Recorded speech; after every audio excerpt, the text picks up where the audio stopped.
Kafusi knocks it back to Covey. That's taken away by Mountain Crest. Kick. That one kicked by Sagers as Caressa was looking. Well, that's a good kick by Sagers. You're going to get that call, and the ball's going to go back to Mountain Crest. We got 3-on-1 against you. They don't keep track of kicks. Number 30, Chad Gunnell, into the ball game now for Mountain Crest. Pickett, jump shot, good. There's the kick right there. 9-point lead for the Mustangs. Covey, cross court to Sagers. That's one thing they've been doing here. They've kind of changed. Jorgensen takes the bump and scores. They're doing that little skip pass lead to really it just get that zone defense out of whack. Changes the whole momentum of the defense, get them all going one way and go back the other way.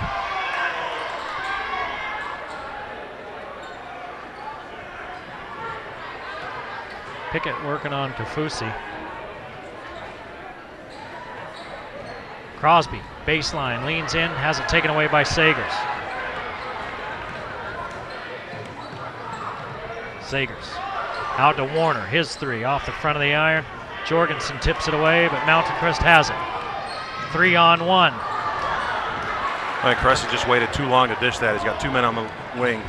Sagers, 3-ball, no good. Rebound by Covey. Covey takes the bump and scores. And that's another thing that Mountain Crest did better than Timpview in the first half, was clearing the boards. And now Timpview getting second shots and not allowing Mountain Crest to have them. Crosby against the big man. Won't go. Out of bounds, stays here. Mountain Crest only 6 points here in this period. They've been outscored 15-6. 3 minutes to play in the third. Mustangs with a 5-point lead. Three-pointer way too long, and Pickett picks up a silly one. That's his third. Personal foul call on number 30. Now some Mustangs in foul trouble. A lot of guys with 3. Hilliard, Bututau, and Pickett, correct? Bututau with 3, Pickett with 3, Hilliard with 3. Nobody in foul trouble for Timpview. Jorgensen the closest with 2. And you notice they've taken it at Jorgensen a couple of times, trying to get that third on him. He's kind of backing off. Yeah, he's not playing very aggressive defensively. He wants to stay on the court. Well, every kid does. They don't want to be taken out of the game. Ever. You're bleeding out my eyeballs. Leave me in the game, Coach. Leave me in. If I wiped the blood away, I could see for a minute. We actually showed up in a football game one time, and there was a kid across the field from us on the offensive side of the ball. There's a S.E.M. Jewelers middle of the block sign of the clock. He was 6'9", 345 pounds as an offensive left tackle, and we had to play. Most of us were volunteering to sit on the bench because I played defensive tackle. I'm not going against that guy. Chicken. Yeah, he was squashing us all day long. 6'9", 245. 345. That's exactly how much I weigh. And that's my exact height if you drop a foot. 3 on the way. Good! Look out! Wow. Timpview singing, I hear that train a-coming. There's a 2-point game. There's a 14-point lead for the Mustangs at the half. Now it's down to 2.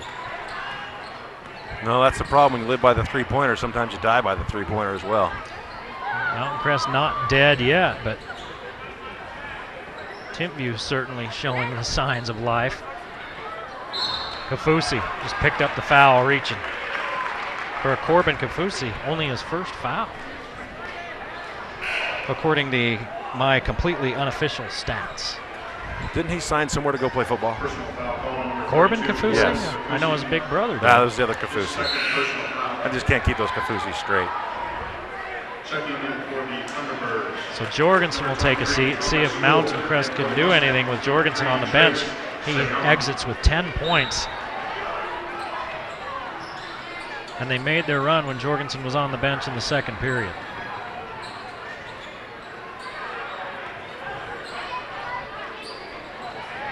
Timpview hasn't led since early in the first period. Pickett has it taken away. Boy, you got to be careful. He's reaching for that ball back. He could have picked up number 4. No. 3 ball. Short, rebounded by Covey. Covey won't go, out of bounds. Mountain Crest ball. They're letting a lot of stuff go now, Lee. They're pretty much letting them play. It's getting physical down there, and that's fine. I kind of like it. Yeah. You know, I've got Pickett for 3. I believe he may only have 2, because I told you I hit him for an early one that wasn't his. So that's a little bit of good news for the Mustangs. Caressa to the hole, swatted away, but the foul called on Warner. That's Josh Warner's first. There's your SC Needham Jewelers middle of the block side of the clock. 1 bucket will tie this thing up. 1:36 to play in the third. Mountain Crest hanging on to that lead. SC Needham Jewelers Diamond Engagement Ring store. Caressa will go to the line. Mountain Crest perfect up till that shot from the line. Yeah, that's your fault. That's on you. That's why I waited till after to say it.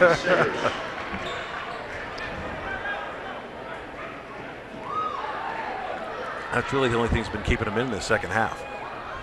2 of 5 for Timpview from the line. Mountain Crest, boy, those 2 misses there. And then a takeaway down underneath. Did Kafusi just pick up another one? I think so. Sure did. Foul number 32. That's his second. His third, shooting for the Now see, I've got him for 2. They've got him for 3. We have to go by the scorers table. Yeah. That's their job.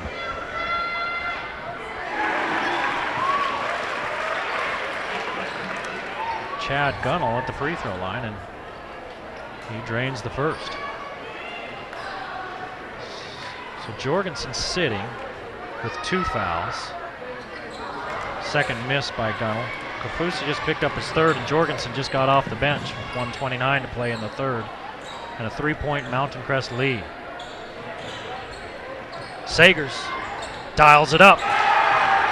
Tie ball game. Ryan Sagers with 4 buckets, all of them from 3-point land. We're tied at 43. All the way back from a 17-point deficit for the defending state champion T-Birds. Caressa misses. Rebound grabbed and missed. And now Timpview with a chance to take the lead. Out front, Sagers again. He wanted to throw it down, but couldn't quite get there. Still 2 points nonetheless. 14 for Sagers. Mountain Crest has played in some close games. They know what to do. Right into Kafusi's chest, and they call the offensive foul on Pickett. Now that's his third. Personal foul called on number 33, Troy Pickett.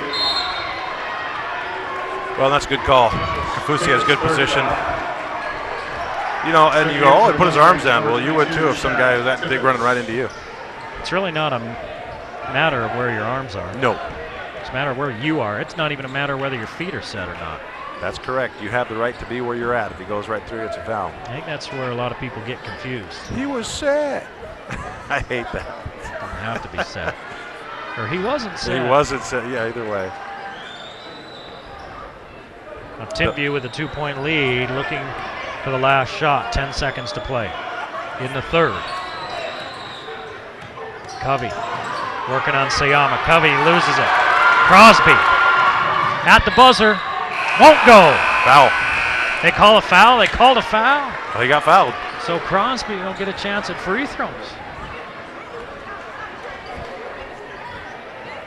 Ryan Nash kind of undercut him. I think it was number 4.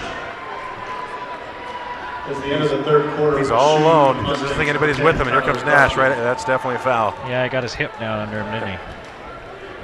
So at the free throw line, Tyler Crosby hits. These are the toughest ones, aren't they? Everybody's watching.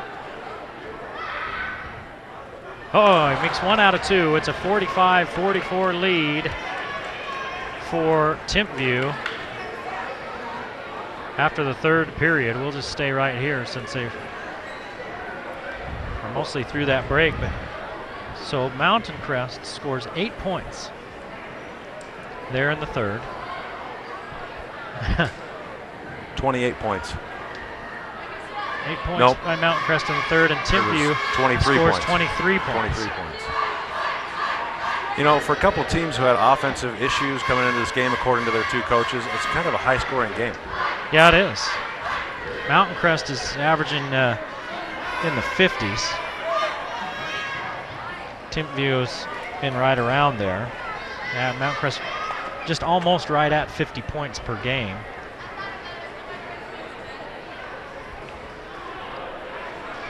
And after being up 14 at the half, they trail by 1. Well, Timpview's highest offensive output of the season so far was 72 in a win over Alta in the second game of the season. Yeah, but at Wasatch, against Wasatch, they only scored 39 against 39 American 36 Fork, against only American 36. But American Fork, the number 2 team in 5A. Mountain Crest 53, 48, 50, and 48. So they're right at their average so far. And their highest score so far is the game they lost by 20. Mountain Crest has won one game by 1 by 3, and then they beat Snow Canyon by 12. And Snow Canyon's 5-1, so they're a good team. Jorgensen looking for Sagers on the curl. Got it. Sagers has got it going. 16 for Sagers. Sagers had 25 versus Maple Mountain and 18 versus Alta already this year. Looking for the lob, and they can't get it over Jorgensen. Lobs don't work against guys who are 6'7". You need to try a little bounce pass. Covey, 3, got it!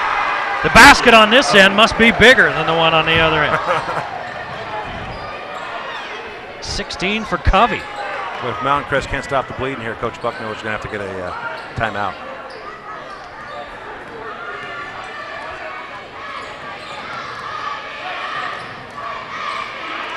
It started with defense with Timpview playing much more aggressive defensively in that third period. Caressa, 3, won't go. And Caressa is scoreless here in the second half. Gonna travel by Nash. He hit the shot anyway. Timpview is feeling it, Lee. Well, they're getting a lot more open looks in this second half. They didn't get. Mountain Crest defensive intensity has kind of gone down, and it's ratcheted up for the Thunderbirds. I feel like the prophet of doom after what I said at the half. Now, well, you kind of are. That's my nickname for you. Yeah. Next, I'm going to start talking about 2012, Mayan calendars, temples of. Lewis can't hit, but he's fouled. This week the work was so bad, I kind of wish that's all going to come true. That bad, huh? It's the holiday season. Take a look at the replay here. He goes in amongst the trees and draws a foul. Sagers hits his second. Lewis to the free throw line. Yeah, if it wasn't for free throws in the second half, Mountain Crest would be in huge trouble. Number 13, Laulu Pututau. There's Pututau back in the ballgame. Now he's 6'4". Did you see him there next to Jorgensen? It's an optical illusion. Ooh. Oh, Lewis badly misses the second one. You know, you're going to see that when you see Skyview. Skyview is humongous along their front line. And they're a pretty good team. Casey Oliverson, heck of a player. He's already committed to Utah State. Good for him.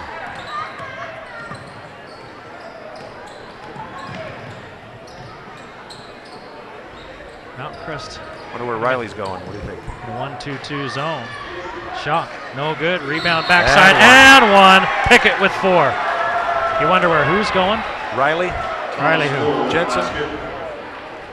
The other big kid out there? Yeah. Don't know. Refed a couple of his rec league games or something. He's big.